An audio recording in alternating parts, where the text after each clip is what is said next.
रिया गुस्से से लाल हो गई क्योंकि 3 साल पहले जो लड़का उसे बिना कुछ बताए छोड़ गया था आज उसी का मैसेज आया था। रिया, क्या तुम मुझसे आखिरी बार मिलोगी?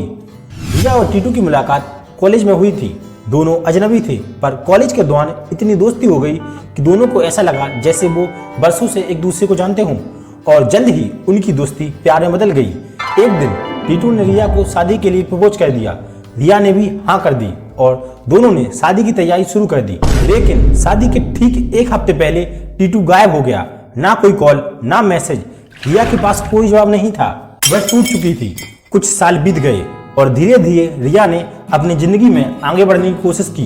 एक दिन उसे टीटू का मैसेज आया, क्या तुम मुझसे आखिरी बार मिलोगी? नफरत और गुस्से से भरी रिया ने तय किया कि इस बार वो टीटू से सारी बातों का जवाब लेगी। मुलाकात के दिन रिया तय जगह पर पहुंची और वहां टीटू उसका इंतजार कर रहा था। रिया ने गुस्से में पूछा, टीटू तुमने मुझे क्यों छोड़ा? टीटू ने गहरी सांस ली और बोला, रिया मेरे पास बस कुछ ही महीने थे।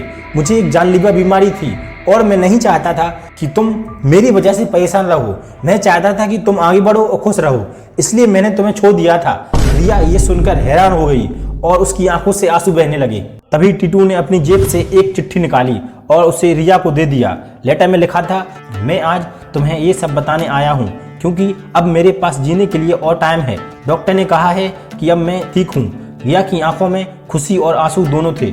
जैसे ही उसने टीटू को गले लगाया, टीटू ने मुस्कुराते हुए उससे कहा, अब हम शादी कर सकते हैं।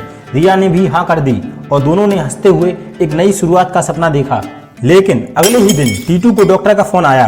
टीटू के चेहरे के रंग उड़ गए। डॉक्टर ने बताया कि रिपोर्ट में गलती हुई थी और उसकी बीमारी अब और तेजी से बढ़ रही है। टीटू ने हिम्मत करके रिया को बताया। रिया ने उसकी आंखों में देखा और कहा, इस बार हम अलग नहीं होंगे, चाहे जो भी हो। अब हम आखिरी सांस तक साथ रहेंगे।